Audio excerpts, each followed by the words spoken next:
Dr. Sose on the question about Tigray?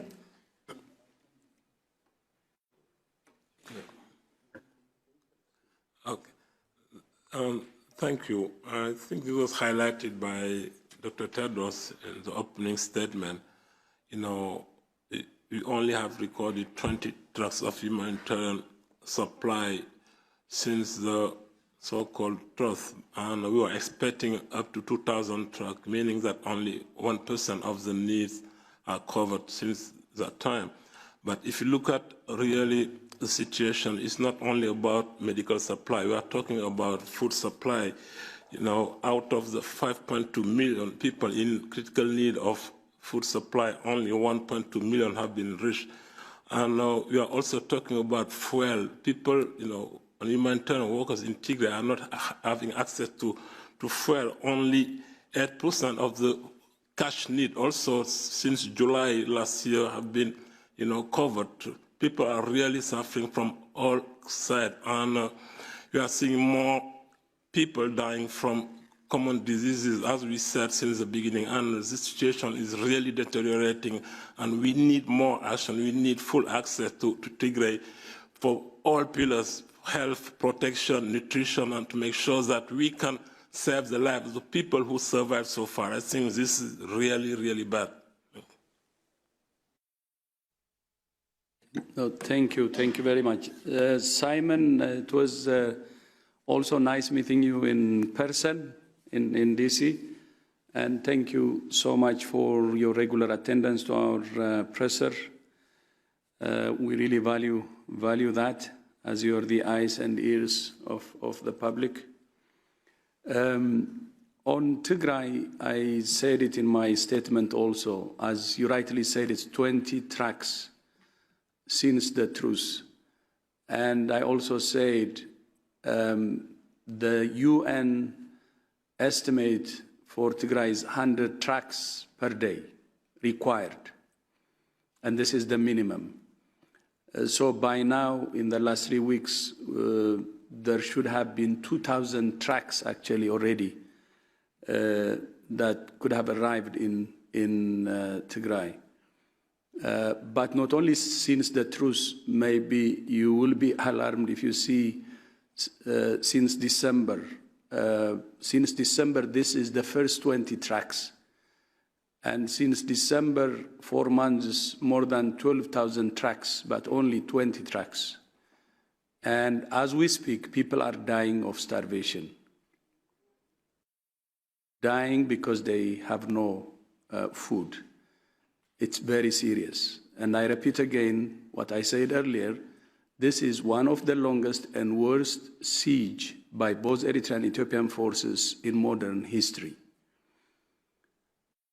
And its impact, I think anybody can understand. Of course, it's important that there is engagement to resolve this peacefully. That's very important. But I'm also worried at the same time that these 20 tracks could be just, a diplomatic maneuver. I'm sorry to say that. It could be. Because if there is commitment, if there is truce, then as agreed, 100 tracks should make their way every day. I don't think there is any reason to believe, because there are some who say, oh, because of security reasons, we couldn't send. But in many conflict areas, even in the middle of the conflict, we're sending supplies. We're sending supplies. And conflict cannot be an excuse. Humanitarian support is given at all times. And I say, the security issue which is being raised is an excuse. And food and other supplies, medicine should be available as humanitarian support at all times. And that, I think, has to be the standard if we are to save lives. And the focus may ask why food is, I don't think people will need medicine before food. They will need food to survive, and then, of course, they will need medicine. That's why the two are not separate. Probably food is medicine. And people would starve to death even if you have medicine.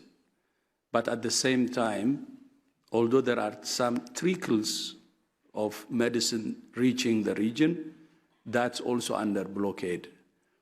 And I said it last time, 46,000 people living with HIV, we don't know where they are.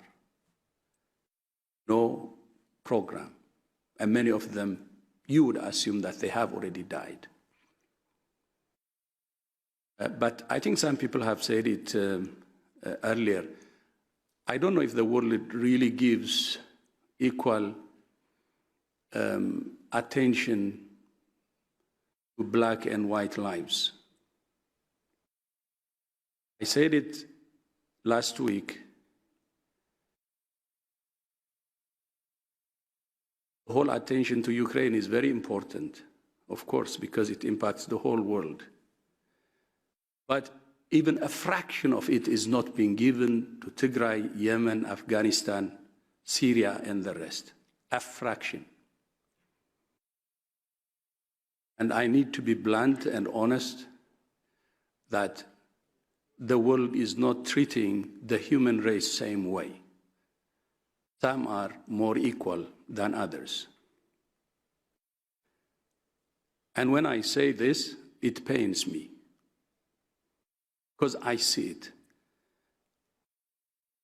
Very difficult to accept, but it's happening. Thank you, Simon, again for your question. But I hope the world comes back to its senses and treats all human life equally. What's happening in Ethiopia is a tragic situation. People are being burned alive. I don't know if that was even taken seriously by the media because of their ethnicity, but nothing else. Without any crime. So we need to balance. We need to take every life seriously, because every life is precious. Thank you, Fadila, and back to you. Thank you, Dr.